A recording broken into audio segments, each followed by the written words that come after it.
Iyan, panibagong araw, panibagong vlog na naman tayo, no? Ito po yung isang lugar kung saan tayo ay pumwesto, no? At isang step o papunta sa kuweba. At dadalhin ko na naman kayo doon, no? Na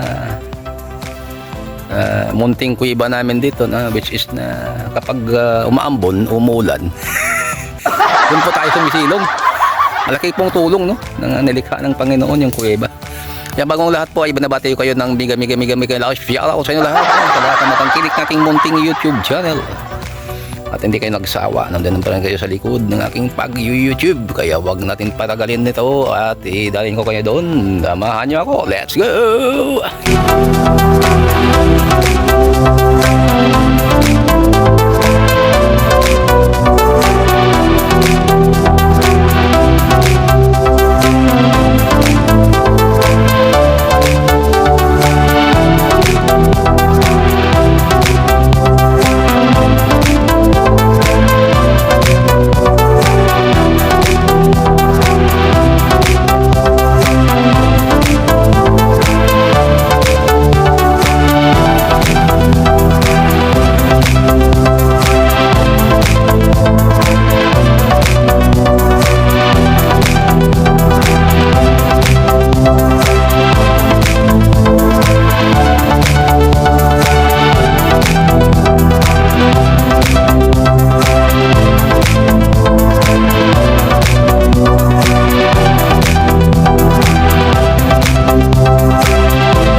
Yun, medyo may kasikipan ng konting danan, pero i-try natin talaga mapenetrate sa loob, no? Kaya ingat-ingat tayo dito. At alam natin pag may kuweba, may laman loob talaga yan, no? Alam mo na kung ano yun.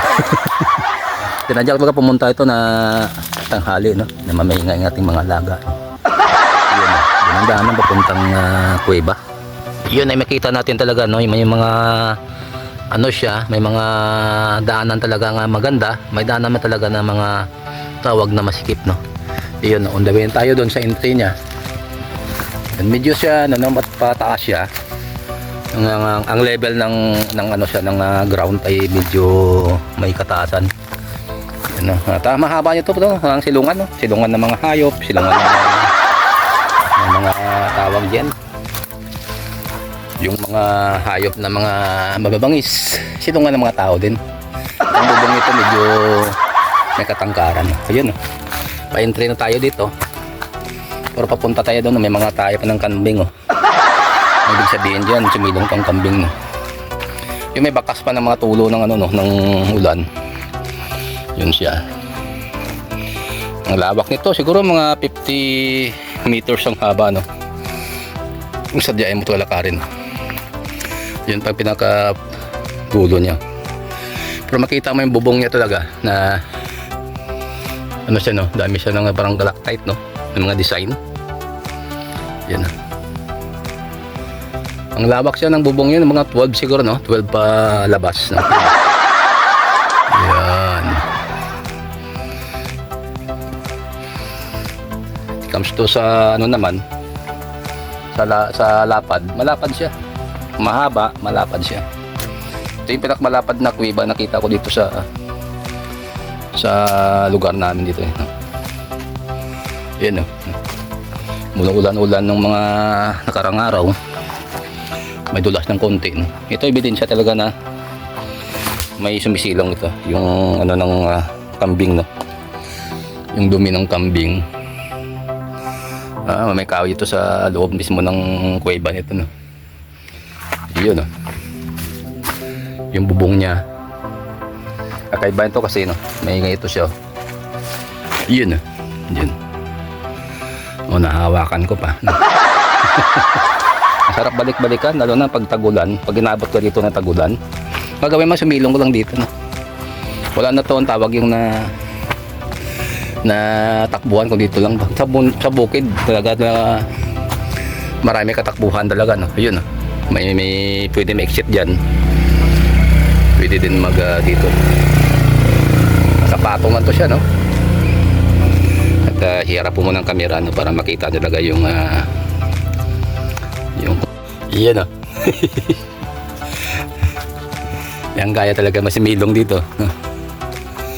Ito yung ebidensya talaga na basta may pagod ka lang, napuhunan, solve ang pag-vlog nun dito sa Kuweba.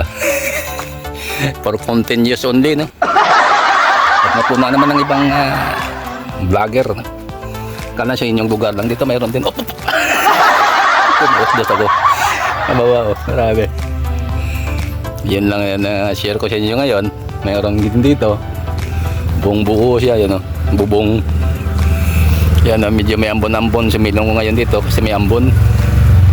May ambon ng kaunti, no? Alam mo naman ang bagyo dito, dikit-dikit na. Dumaan si Basyang nakaraan. Papasok naman si Kaloy. Kaya yun ang share ko sa inyo. May lang na video to pero okay lang. Basta mayroon akong share. At sapat na yan sa akin na habang nag-YouTube tayo. At maraming salamat ulit, no, sa lahat ng tumatangkilik. Sa mga short video, no? Grabe. At ang views medyo tumataas na. Yun, may dumadaan na sasakyan sa paanan ng bundok. At support lang lalo sa mga live, no? At malaking tulong sa mga small YouTuber nag-live, no? Yun, no? At thank you ulit sa lahat ng mga supporters ko, mga viewers, likers, nagka-comments na mag-iwan lang kayo ng baka sa comment section na balikan ko kayo, no? Sabay subscribe. Yun ulit, ito, I love you all, God bless, and see you for the next vlog. Yeah.